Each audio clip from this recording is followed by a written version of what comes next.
Welcome to the Keep the Promise podcast, where we help build resilient and well-rounded firefighters. Hello, everybody. Welcome back to the Keep the Promise podcast. I'm your host, TJ, and I want you to grab a coffee and sit down for a minute because this is goodbye to 2025 and hello to 2026. And I want to be clear, this is not a highlight reel about me. This is not recapping just to be nostalgic. This episode is for you because as you're listening, you just lived another year in a job and in a life that can make you better or can make you bitter. This life and this job can build you or break you. And if you don't choose what this year means, this year will choose that meaning for you. So take the reins. And tonight we're going to do something simple. We're going to look back at the lessons that we learned in 2025, and we're going to turn those lessons into a plan for 2026. And this is a plan you can actually follow. So here's the structure. 3 chapters.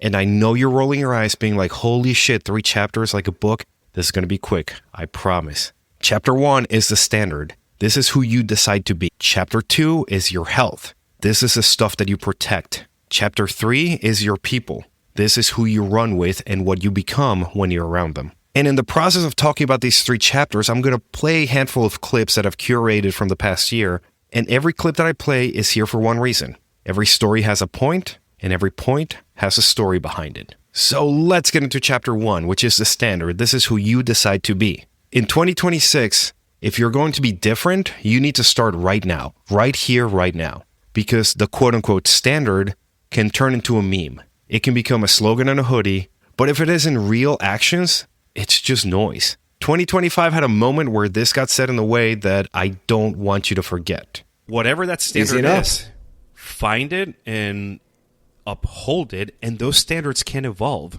The standard isn't a post on Instagram. It's a practice. It's what you do when you're tired.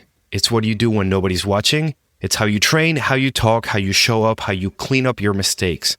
But here's the part that a lot of people miss. Your standard can be different than mine. It can be different by department, or by station, or by shift. That's real life, and that's okay. But you still have to choose what the standard is, and you still have to live it. Now, there was another part of this conversation that made me chuckle because it's so true. You know the seagulls from Finding Nemo? Yes. They're like the mine, like those guys. Yeah, that's what happened when one person posted, the standard in big, bold letters on a picture of a firefighter on a roof. I'm like, that's cool. Does that make me go, hell yeah, brother? Yeah, it does. But what does it mean? What does it mean, dude? People always say, the standard over and over and over, but they never define what it really is. That's exactly it. If your standard is real, you should be able to say what it looks like on a night when you're running on no sleep when you're smoked. We're not talking about poetry. We're not saying, get up in front of people and say, this is my standard. Put it in plain fucking words. So here's a quick drill if you still haven't figured out your standard. Right now, tell me what your standard is in one sentence. Not your department's PR line, not something that gets told to the public. Your standard. And if you can't say it clearly, good. That means you just found where you can get to work. The next problem now becomes a standard that you can't teach can't be kept. I'm going to say it again. If you can't teach the standard, you can't keep that standard. Which is what brings us to the next part of 2025 that a lot of us don't want to deal with, but we absolutely have to. The next generation is here, and complaining doesn't help anyone. We got to learn how to speak that language. We have to, because sitting here bemoaning the fact that the TikTok generation is now getting in the fire department is not going to do us any good. This is what leadership is about. It's not talking to them saying, back in my day. It's not saying, kids these days. Leadership is looking at them being like, okay, how do I teach you what matters in a way that you can understand? And the clip didn't stop there. It goes deeper. It basically says, put your ego aside and bridge the gap between where you are and where they are. It's hard. It sucks, but that's the job.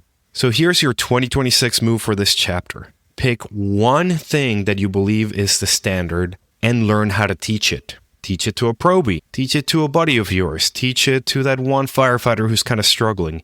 Teach it to yourself. Because remember, if you can't teach it, you don't own it yet. And that leads us right into chapter 2. See, I told you it was going to be quick.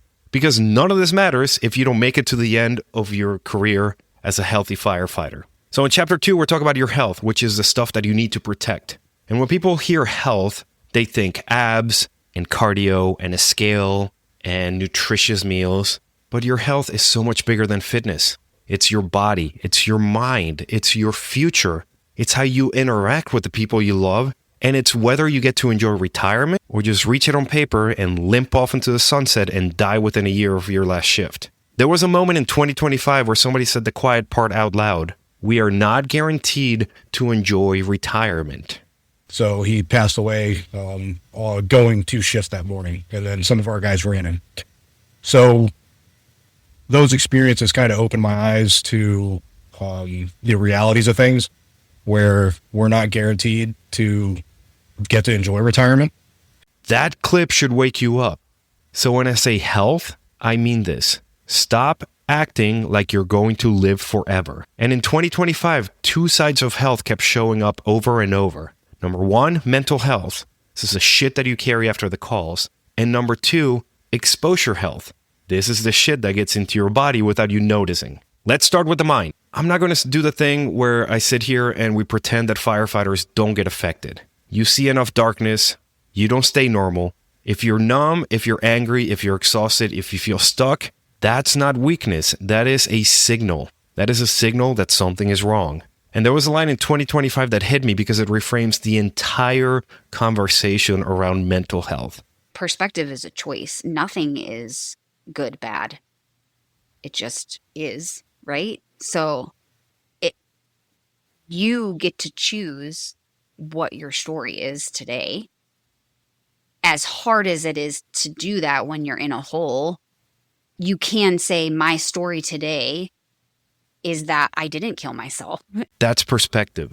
And if you're listening right now and you're in that hole, I want you to hear me loud and clear. Making it through today counts.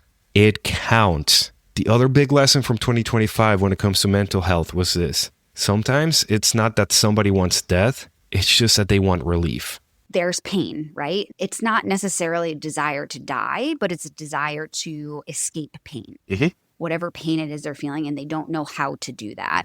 That shit's real. And if that's you, if you're carrying weight that you don't know how to set down, don't do it alone. This show isn't therapy, but it is a reminder. You're not the only one, and you have options. If you're in that place right now, listen to me. Pause this episode and text or call 988 if you're in the US. Or reach out to a buddy, or to peer support, or to a counselor. Reach out to anybody. You don't have to have a speech prepared. You don't have to have perfect words.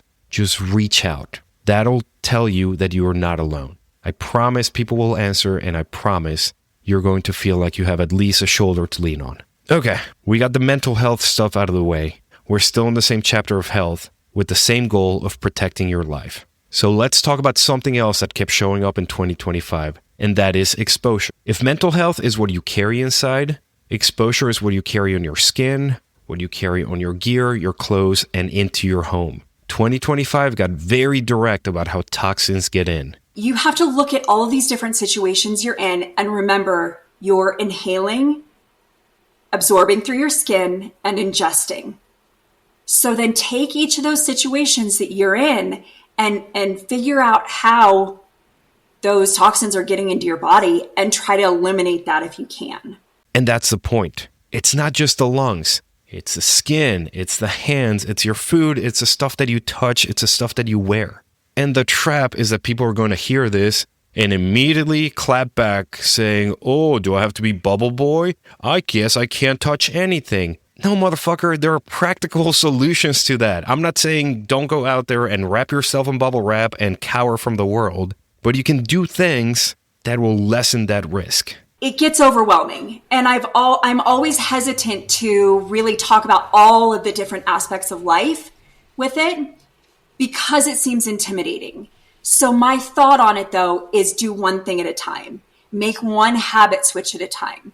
That's how you win in 2026. Not by trying to fix your whole life in January, but by picking one habit, locking it in, and then picking a new one, and then a new one after that. 2025 also hammered one simple family-first idea. Don't bring the job home if you don't have to, whether it be mentally or physically. It reminds me of something that one of the guys, Nick Lindsay, said in a previous podcast episode, which really resonated, is that for him, he makes it a point to never wear his uniform home because it is now time to be dad. It is now time to be not Nick the firefighter, but Nick the dad. And Absolutely. be in that mindset, start getting that shift in the thought process, in the feelings, in the actions. And now we have more evidence that it's important to do that. Like for the mental sake, yes, and also for not bringing carcinogens to your kids. Health is not just about decon. It's a boundary. It's a switch. It's a way to come home as a better spouse, a better parent, and a better human. Make sure the people at the firehouse are not the only ones who get the best of you. Make sure you save some of that best humanity for your family as well. So here's your 2026 health move. Pick one of these and start it this week, like starting today. Goes without saying, but wash your hands before you eat at the firehouse. Wipe down surfaces after calls. Stop wearing your uniform home when you can. I know you feel cool and you feel awesome, but leave that shit at the firehouse or bring it home in a plastic bag and wash it immediately. Decon your stuff like you actually care about your future. This one sucks too. Book that appointment that you've been avoiding, that health appointment, be it mental health or physical health. And last but not least, text that buddy that you've been thinking about. One thing at a time. One day at a time. And when you nail it, add a new one and continue growing. That's the end of chapter 2, which means we go to chapter 3, because none of this stuff works without people. Chapter 3 is your people and who you run with. Most importantly, who you become when you're around them. If you want a strong 2026, you need more than just goals. You need people. You need a crew. You need accountability. You need someone who can tell you the truth when you start sliding. And 2025 had one lesson that is painfully simple. Don't wait to appreciate people until something bad happens. There was a clip this year that hit that exact nerve. I've had really close friends lose one of their parents, and I don't ever want to just like take that for granted. And that's what I'm more scared of, is not being appreciative of everything that God has given me in so many aspects. That's it. So here's a 2026 move that takes 30 seconds. Text somebody you love today. Not a paragraph, just, hey, I love you, I appreciate you, I miss you. Something along those lines. Because remember, we are not promised later. We are not promised tomorrow. And on the firehouse side, if you want better people around you, you have to be a better person to be around. Which brings us right back to the standard. The standard isn't just how you train, but it's how you mentor. It's also how you show up for your crew, how you talk to the new guy, and how you correct them without crushing them. And in 2025, we talked about learning and staying sharp because this job changes. You'll hear it everywhere, right? In the fire service, the day you feel like you've learned everything is the day that you should retire, because it's constantly changing. And that's a people lesson too, because when you keep learning, you stay humble. And humble firefighters are the best firefighters. That's it. That's the end of chapter 3. So now we get to put it all together. You didn't come here for a speech. You didn't come here for me to lecture you. You came here for direction. So here's the 2026 plan. This is simple, this is doable, and it's built for firefighters like you. It's 3 moves. 2026 plan, 3 moves. Move number 1, one standard to live by, not 10. So pick one sentence, one rule, one identity statement, whatever you want to call it. Things like, I do the basics even when I'm tired. I train so I'm useful. I leave the job at the station and come home present. I speak up early, not after it's a problem. Then write it down and put it where you can see it. And next time when you're about to skip or be lazy or drift or make excuses, ask yourself, does this action match my standard? And if not, then correct your course. That's it. One sentence and always keep it at the forefront. The second move for 2026, one health habit at a time. Remember, one day at a time, one thing at a time. Pick one thing like training 3 to 4 days a week or walking 20 minutes after your shift. Maybe stop eating like a famished raccoon at 2 a.m. when you get back from your 3rd medical. Do things like deconning the stuff that you actually care about. Book the therapy appointment or talk to somebody. Or fix your sleep schedule 1 hour at a time. Don't make this some sort of heroic thing. Notice how every single thing is just tiny increments. Make it repeatable. Start it, build it into your daily routine, and then add a new one. So that was move number 2. Let's move on to number 3. This one deals with people. every single week. And this is your plan for how to do life with others, how not to do it alone. So once a week, teach a probie something real. Check in on your friends you haven't talked to in a while. Invite somebody to go to the gym with you and work out with you. Have an honest conversation with a loved one, or text that one friend that you've been missing. That's it.